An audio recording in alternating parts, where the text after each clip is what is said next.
Good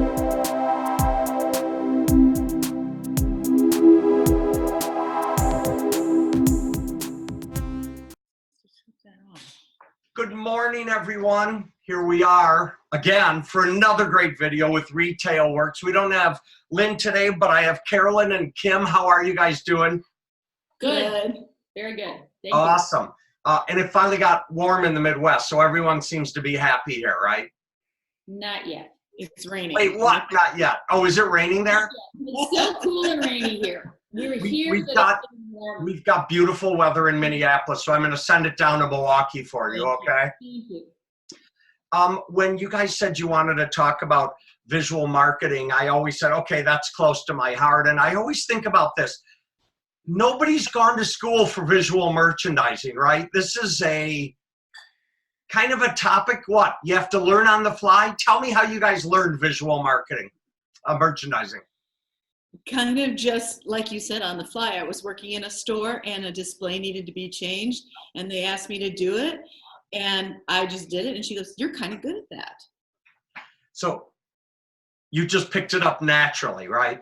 Kind of picked it up, yes. But oh, go ahead, Carolyn. Oh, I'm sorry. I think it takes a little bit of a visual, having a good visual eye. Yeah, well, you have 4 eyes like me, so apparently that works okay, right? Absolutely. Okay, so here's how I learned my visual merchandising. My dad was in the retail business and had 8 stores in the Minneapolis, St. Paul area. And I think I learned it from him, he learned it from his dad. He started putting displays in the windows, and if it wasn't generating enough business, he changed the display. So he went by the mantra, test, test, test again. What's your secret? Same thing. Yeah. A lot of times, our main goal is to get people in the door. Okay, how do you get them in the door? Give our listeners 1, 2, 3 secret little reasons they can't find anywhere. Just, having a great display in your window, and when people are commenting on it, it brought them in.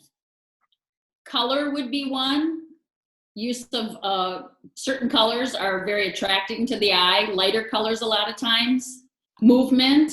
Something that makes people laugh. Okay, that's my favorite, because you guys haven't done this with me before, but I always write cheat notes. So when I'm not looking at you, it's only because I'm writing notes. But I think color is always so visually important. It seems to be the one thing that catches me in the eyes. But one of you guys just said making people laugh. It's cathartic, right? Like, it feels good to laugh. So do something, what, funny in the windows? Or something that just even puts a smile on someone's face when they see it. Give me an idea. Reaction. Right. Give me an idea. Give me something you've done that's been funny.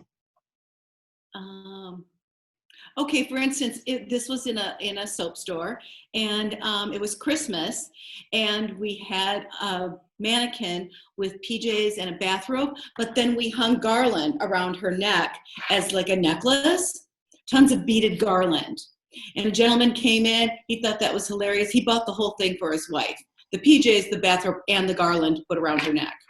I love it. All right, so being in a lot of our industry is about the skincare business. So literally, someone could do this with pajamas and a mannequin and have hell, you could have a bottle dripping lotion onto their face or something, right? You could always come up with something silly that would make people laugh, right?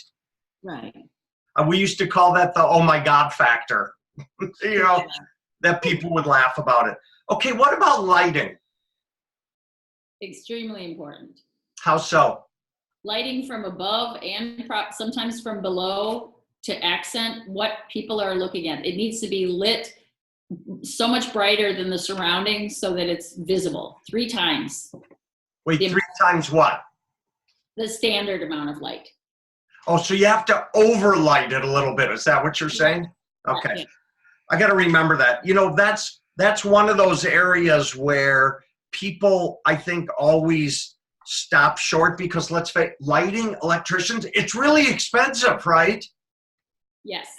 So we go into a lot of stores where there is no lighting, and that's the first thing we'll recommend. is bump up the lighting, right?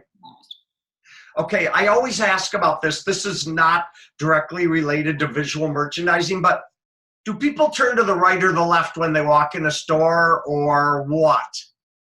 I would say Right. right. It's right. Yeah. Is it because we're dominant right-handed society?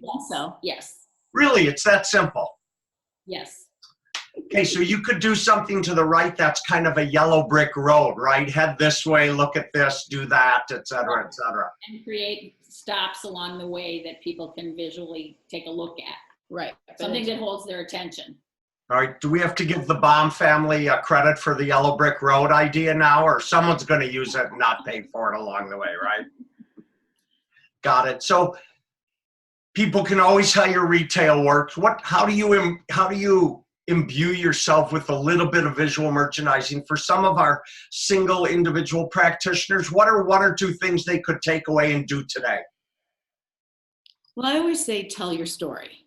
Okay, if you are a spa and you're more on natural products and stuff like that, then use fixturing, props that tell that. Like if your product has lavender in it, have a lavender plant.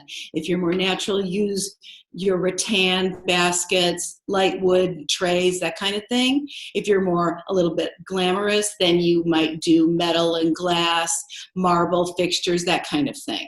But constantly think about what's your image and play on that.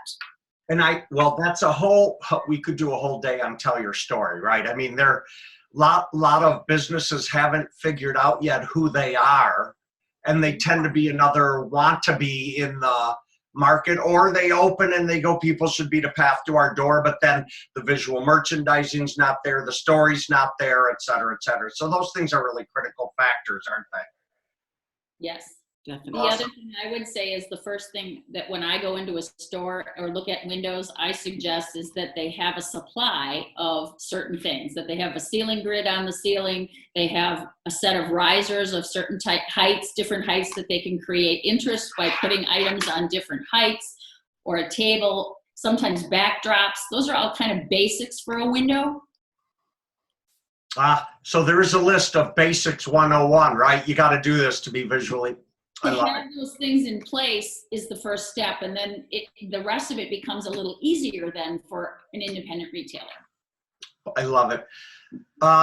Visual merchandising 101, we just covered it in about 7 minutes. It's not bad, right? We're going to come back and do another part to this too.